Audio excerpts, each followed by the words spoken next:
কি খবৰ মই নিৰঞ্জন বৰা মোৰ ইউটিউব চেনেল নিৰঞ্জন বৰালৈ আপোনালোক সকলোকে পুনৰবাৰ স্বাগতম জনাইছোঁ আসাম পুলিচৰ লগতে ফৰেষ্ট ডিপাৰ্টমেণ্টকে ধৰি ড্ৰাইভাৰ যিহেতু কিছুমান বস্তু অলৰেডি চলি আছিলে আকৌ পুনৰ ডেট বঢ়াই দিলে তাৰ উপৰিও নতুন ভেকেঞ্চি আহিলে তাৰ লগতে আহিছে আৰু অন্য এটা ভেকেঞ্চি যিটো নেকি জেল ৱাৰ্ডাৰ য'ত নেকি চিম্পল মেট্ৰিক পাছ কৰিলে আপোনালোকে 18 বছৰৰ পৰা 40 বছৰলৈকে জেনেৰেল ল'ৰা ছোৱালী SC ST 5 বছৰ 45লৈকে OBC হ'লে 43 বছৰলৈকে এপ্লাই কৰিব পাৰিব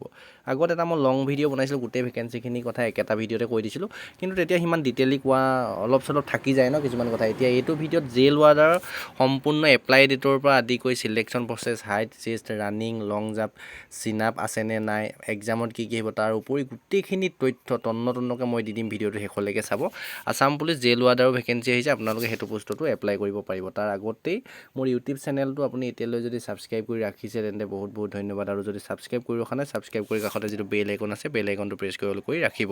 আহক এতিয়া ভিডিঅ'টো আৰম্ভ কৰোঁ নটিফিকেশ্যনখন একেই 16 জানুৱাৰী তাৰিখে আহিছে এটা হৈছে recruitment for the post of jail warder in prison department jail ৱাৰ্ডাৰৰ পোষ্টখিনি হৈছে প্ৰিছন ডিপাৰ্টমেণ্টৰ হয় টোটেল যদি পোষ্টৰ সংখ্যা চাই 138টা পোষ্ট আহিছে আৰু ইয়াৰ পে স্কেলটো থাকে 14,000 পৰা 70,000 মানে থাৰ্ড গ্ৰেড লেভেলৰ পোষ্ট হয় আৰু পে'মেণ্ট ছেকেণ্ডত আপোনালোকৰ 5,200 টকা গেট পে' পাব মোটামুটি ভাল চেলাৰী এটা পাব মানে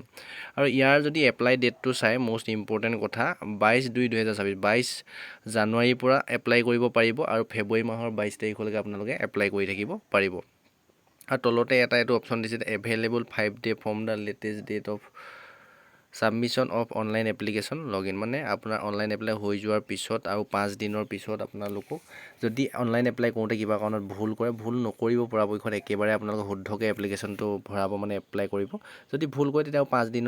খোলা দিব নেক্সট এপ্লাই ডেট শেষ হোৱাৰ পিছত আপোনালোকে এডিট কৰিবৰ কাৰণে অপশ্যন দিব যদি কিবা ভুল হৈ যায় আপোনালোকে শুদ্ধ কৰি ল'ব পাৰিব আৰু ভেকেঞ্চি ডিটেইলছখিনি চাই লওক টোটেল যিহেতু ভেকেঞ্চি 138টা 138টা আহিছে এতিয়া আনৰিজাৰ্ভত ল'ৰাৰ কাৰণে আছে টোটেল ভেকেঞ্চি 115টা ছোৱালীৰ কাৰণে মাত্ৰ 23টা আছে অল অসমত আৰু ল'ৰাৰ কাৰণে আছে মাত্ৰ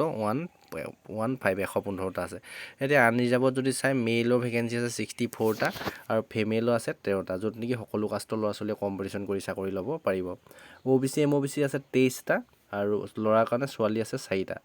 আৰু 3 টাইপত যদি চাই আদিবাসী সম্প্ৰদায়ৰ মানুহখিনিৰ কাৰণে ল'ৰাৰ ভেকেঞ্চি 3টা আছে ছোৱালী 1টা আছে SC ল'ৰাৰ কাৰণে 8টা ভেকেঞ্চি আছে ছোৱালীৰ কাৰণে 2টা ভেকেঞ্চি আছে ST প্লেনত থকা STখিনিৰ কাৰণে ল'ৰাৰ কাৰণে ভেকেঞ্চি আছে 11টা আৰু ছোৱালীৰ কাৰণে আছে 2টা মাত্ৰ তাৰপিছত ST হিলছৰ যিখিনি ভেকেঞ্চি আছে তাত ল'ৰাৰ কাৰণে আছে 6টা ছোৱালীৰ কাৰণে 1টা টোটেল এইখিনিয়ে ভেকেঞ্চি টোটেল মিলাই মেলি যদি চাই ল'ৰাৰ কাৰণে 115টা ছোৱালীৰ কাৰণে 23টা টোটেল 138টা ভেকেঞ্চি আছে কিন্তু কাট অফটো অলপ হাই যাব আপোনালোকে ভালদৰে প্ৰিপেৰেশ্যন কৰিব লাগিব ফিজিকেলৰ পৰা আদি কৰি এক্সামলৈকে এলিজিবিলিটি ক্ৰাইটেৰিয়া ইয়াত বেলেগ বাহিৰৰ ষ্টেটৰ কোনো ল'ৰা ছোৱালী এপ্লাই কৰিব নোৱাৰে অনলি একেবাৰে ওপৰতে দিছে application must be citizen of and permanent resident of Assam মানে অসমৰ PRC থাকিব লাগিব তেতিয়াহে এইখিনি কেণ্ডিডেটে এপ্লাই কৰিব পাৰিব আৰু মই কৈছোঁ SC ST 5 বছৰ এজ ৰিলেক্সেশ্যন দিয়ে ছোৱালীক OBC হ'লে 3 বছৰ এজ ৰিলেক্সেশ্যন দিয়ে আৰু মিনিমাম এইজটো যদি চাই 18 বছৰ হ'লে আপোনালোকে যেনে তেনে 18 বছৰ যদি হৈছে এপ্লাই কৰিব পাৰিব আৰু মেক্সিমাম 40 বছৰলৈকে জেনেৰেল কেণ্ডিডেট ল'ৰা ছোৱালীয়ে এপ্লাই কৰিব পাৰিব এইজৰ ৰিলেক্সেশ্যনখিনি যদি ভালদৰে বুজায় যিসকল SC ST প্লেন বা ST হিলছৰ ল'ৰা ছোৱালী থাকে গোটেইখিনিৰ কাৰণে মানে 5 বছৰ এইজৰ ৰিলেক্সেশ্যন দিয়ে 40ৰ লগত আৰু 5 বছৰ প্লাছ কৰিব 45 বছৰলৈকে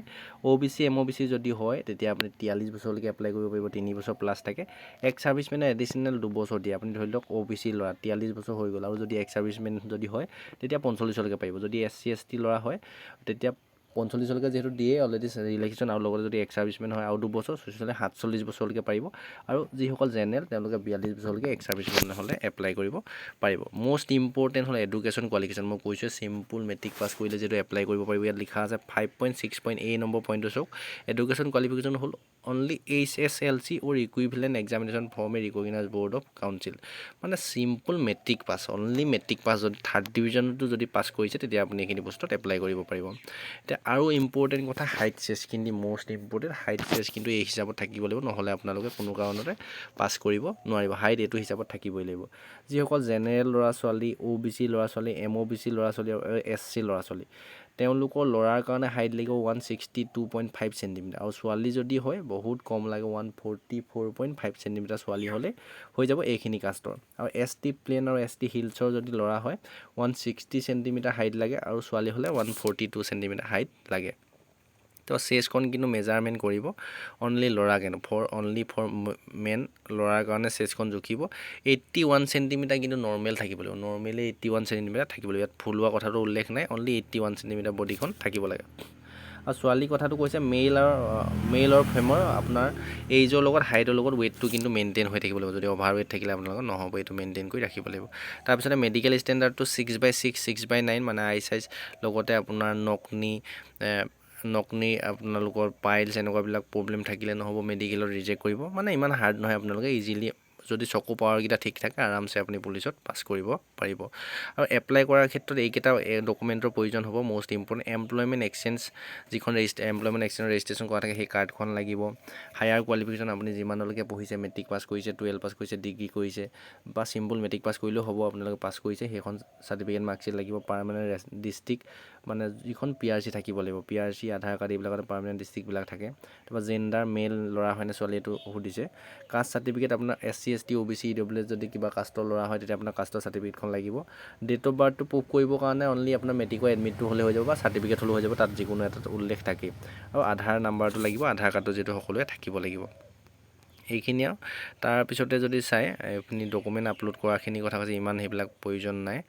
ইয়াতে NCC যদি আছে আপোনালোকে তেতিয়াও ছাবচিডি পাব আৰু এই চিলেকশ্যন প্ৰচেছটো কৈছোঁ চাওক প্ৰথমতে কি হ'ব ইয়াত 7 number phase of recruitment test PET and PST প্ৰথমতেই আপোনালোকৰ ৰানিং হ'ব প্ৰথমতেহে ৰানিং হ'ব ৰানিং কৰাইহে আপোনালোকৰ PST জুখিব মানে প্ৰথমতে ৰানিং হৈ ল'ব ৰানিং পাছ কৰাৰ পিছতহে আপোনালোকৰ হাইট চেষ্টখিনি জুখিব ল'ৰা ছোৱালী সকলোৰে আৰু তাৰপিছতে ৰিটেন এক্সাম অনুষ্ঠিত হ'ব লিখিত পৰীক্ষা তাৰপিছত আকৌ অনুষ্ঠিত হ'ব অৰেল বা ভাইভা বছ এই তিনিটা ষ্টেপ কমপ্লিট কৰাৰ পিছতে আপোনালোকে চাকৰি পাবলৈ সক্ষম হ'ব as a jail warder Assam পুলিচৰ প্ৰিজন ডিপাৰ্টমেণ্টত তাৰপিছত যদি চাই ৰানিঙত টোটেল PET মানে ৰানিং আৰু লং জাম্পত 40 মাৰ্ক থাকিব ল'ৰাৰ কাৰণে কিমান ৰানিং দিছে চাওক এই ওপৰতো দিছে মেল কেণ্ডিডেট 20 মাৰ্ক ৰানিং হ'ব 1600 মিটাৰ ল'ৰাৰ ৰানিং হ'ব তাত টাইমিংটো যদি চাই প্ৰায় 7.5 দি থৈছে মেইলত আপোনালোকৰ 7.5 মিনিট সময় দিব 7 মিনিট 30 ছেকেণ্ডৰ ভিতৰত আপোনালোকে সোমাব লাগিব কিন্তু 7 মিনিট 30 ছেকেণ্ডত সোমালে চাকৰি নাপায় এক্সেলেণ্ট মাৰিবলৈ হ'লে মিনিমাম 5 মিনিটত যদি সোমাব পাৰে 20ৰ ভিতৰত 20 পাব আৰু এক্সেলেণ্ট বহুতে মাৰি দিব এতিয়া 1600 মিটাৰ আপোনালোকে ভালদৰে প্ৰেক্টিছ কৰিব লাগিব তাৰপিছত ছোৱালীৰ কাৰণে যদি চাই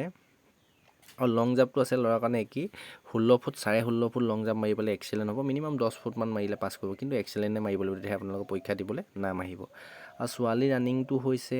800 মিটাৰ টাইমিং দিব 4 মিনিট কিন্তু 4 মিনিটত সোমালে নহ'ব প্ৰায় 2 মিনিট 30 ছেকেণ্ডমানৰ ভিতৰত সোমালে আপুনি এক্সেলেণ্ট হ'ব আপুনি সিমানটো সময়ত সোমাবলৈ আৰু 2 মিনিটমানত সোমালে এক্সেলেণ্ট হ'ব 2 মিনিটমানত সোমাবলৈ চেষ্টা কৰিব 800 মিটাৰহে বেছি ৰানিং নহয় ন আৰু যেন তেনে পাছ কৰিবলৈ 4 মিনিট হ'লে হৈ যাব আৰু 800 মিটাৰত আৰু ল'ৰা লং জাম্পটো প্ৰায় 8 ফুটমান দিছে নেকি মিনিমাম পাছ কৰিবৰ কাৰণে আৰু মেক্সিমাম আপুনি যদি 12.5 ফুটমান মাৰিব পাৰে তেতিয়া এক্সেলেণ্ট হ'ব এইকেইটা এক্সেলেণ্ট মাৰিলেহে আপোনালোকে কিন্তু এক্সাম দিবলৈ নাম আহিব আৰু ইয়াতে যদি চাই মেডিকেল এক্সামিনেশ্যন দেখিছে PET পিছতে মেডিকেল হ'ব মেডিকেলটো আপুনি পাছ কৰিব লাগিব তাৰপিছত ফিজিকেল ষ্টেণ্ডাৰ্ড টেষ্ট হ'ব ফিজিকেল পাছ কৰিব লাগিব তাৰপিছত ডকুমেণ্ট ভেৰিফিকেশ্যন কৰিব গোটেইখিনি ডকুমেণ্ট প্ৰপাৰলি চাব সকলোৱে পাছ কৰিব এইবিলাকত খেলি মেলি নাই সিমান এটা তাৰপিছতে আপোনালোকৰ ইয়াতে আৰু এটা অপশ্যন দিছে আফটাৰ এ কমপ্লিট PET 7.8 নম্বৰ পইণ্টটো চাওক ৰাইট এণ্ড টেষ্টৰ কাৰণে কাক মাতিব after A complete PET the short listed applicant will be call right and test in order of merit at the rate of 5 times মানে আপোনাৰ ৰানিং পাছ কৰি অহাৰ পিছতে ৰানিং আৰু লং জাম্পত যিটো নম্বৰ পাব সেই নম্বৰটোৰ ওপৰত ভিত্তি কৰি এটা পোষ্টৰ এগেইনষ্টত 5টা ল'ৰা ছোৱালী মাতিব ল'ৰা হওক ছোৱালী হওক আপোনাৰ যদি 115টা যিহেতু ল'ৰা আছে তাত 5টা যদি কৰি দিয়ে 500 ল'ৰাকহে 500 ল'ৰা 3 4 মানে 600মান ল'ৰাকহে মাতিব ছোৱালীও তেনেকৈ 23টা পোষ্ট যিহেতু আছে আপোনাৰ সেনেকুৱা 5 গুণ কৰি দিব 23ক মানে প্ৰায় আপুনি 1000 ভিতৰতে ল'ৰা ছোৱালী মানে এক্সাম দিবলৈ মাতিব 5টা এটা পোষ্টত মানে 5টাকেহে আপোনালোকে এক্সাম দিবলৈ মাতিব এক্সামত কম্পিটিশ্যনটো বেছি হ'ব আকৌ ভাইভা নেক্সট যদি ভাইভা দিবলৈ পায় ভাইভা দিবলৈও ঠিক তেনে 2টাকেহে মাতিবগৈ সেই হিচাপতে আপোনালোকৰ অৰেল ভাইভৰ কাৰণে যদি চাই 2 টাইম এই দিছে 7.9 নম্বৰ পইণ্টটো লিখিছে আপুনি এক্সাম পাছ কৰিলেও সকলোৱে পাছ নকৰিব 5টাকে এক্সাম দিবলৈ পাব তাৰপিছত আকৌ ভাইভা দিবলৈ মাত্ৰ 2টা কেণ্ডিডেটহে মাতিব মানে এটাহে যিকোনো এটাহে চাকৰি পাব 2টা কেণ্ডিডেটক ভাইভা দিবলৈ মাতিব আৰু এক্সামৰ চিলেবাছটো যদি চাই এইবোৰ ABUP লগত একেলগে এক্সাম হ'ব যিহেতু এইটো একেটা লেভেলৰ কুৱেশ্যন পেপাৰ আহিব ইয়াত এলিমেণ্টাৰী এৰিথমেটিক আহিব জেনেৰেল ইংলিছ লজিকেল ৰিজনিঙো আহিব Assam history geography polity economy আহিব জেনেৰেল এৱাৰনেছ জেনেৰেল নলেজৰ কুৱেশ্যন আহিব এই ABUP লগত একেলগে এক্সাম এক্সাম হ'ব এইখিনি যিহেতু তাৰ ষ্টেণ্ডাৰ্ডটো একেই আৰু লগতে যদি আপুনি উইদাউট অফ NCC মানে আপোনাৰ যদি NCC চাৰ্টিফিকেট যদি থাকে আপুনি ভাইভা দিয়াৰ পিছত এইটো মাৰ্ক প্লাছ হ'ব NCC C থাকিলে 5 মাৰ্ক পাব B থাকিলে 3 মাৰ্ক NCC A চাৰ্টিফিকেট যদি থাকে তেতিয়া 2 মাৰ্ক পাব আৰু টোটেল যদি চাই PET 40 মাৰ্ক থাকিব ৰানিং আৰু লং জাম্পত জেইল ৱাৰ্ডাৰৰ কাৰণে ৰিটেন এক্সামত 50 মাৰ্ক থাকিব আৰু NCC মাৰ্ক 5 থাকিব অৰেল বা ভাইভা অৱশ্যৰ মানে ইণ্টাৰভিউ 5 মাৰ্ক থাকিব টোটেল 100 মাৰ্কৰ ভিতৰত আপোনাৰ মেৰিট বিনিব 100ৰ ভিতৰত কিমানটো কাট অফ যাব সেইটো কেণ্ডিডেটৰ ওপৰতে ভিত্তি কৰিহে কাট অফটো যাব এতিয়াই ক'ব নোৱাৰি মিনিমাম আপুনি 100ৰ ভিতৰত 80 মান পালে যদি জেনেৰেল হয় হয়তো 85 প্লাছ পাব লাগিব চাগে OBCও একেই হ'ব 80 ওপৰত থাকিব আৰু SC ST হয়তো 80 ওচৰে পাজৰে কাট অফ থাকিব মানে গোটেইখিনি ধৰি আপুনি 100ৰ ভিতৰত মিনিমাম 80 এটা যদি টাৰ্গেট কৰে ফিজিকেলতে হওক এক্সামতে হওক বা ভাইভাটো ভাল পাৰফৰ্মেঞ্চ দিব লাগিব NCCও যদি আছে মানে আপোনাৰ 80 মান পাব লাগিব কিন্তু চাকৰি পাবলৈ 100ৰ ভিতৰত টোটেল কথাষাৰ মনত ৰাখিব এইখিনিয়ে জেইল ৱাৰ্ডাৰ বিষয়ে অলৰেডি এপ্লাই গোটেইখিনি সিলেকশ্যন প্ৰচেছৰ কথা বুজাই দিলোঁ এইটো এপ্লাই ষ্টাৰ্ট হ'ব একেই ফৰেষ্টৰ ভেকেঞ্চিখিনিৰ লগতে 22 জানুৱাৰীৰ পৰা 22 ফেব্ৰুৱাৰী 2026 এইখিনি লাইক কৰি দিব ইনফৰমেশ্যনখিনি পাই যদি ভাল লাগিলে ডেছক্ৰিপশ্যনতে হোৱাটছআপ গ্ৰুপৰ লিংক টেলিগ্ৰাম চেনেলৰ লিংক ইনষ্টা ID ফেচবুকৰ লিংক গোটেইখিনি দিয়া আছে মোলৈ জড়িত হৈ থাকিব বিচাৰিলে ছাবস্ক্ৰাইব ফ'ল' কৰি ৰাখিব ধন্যবাদ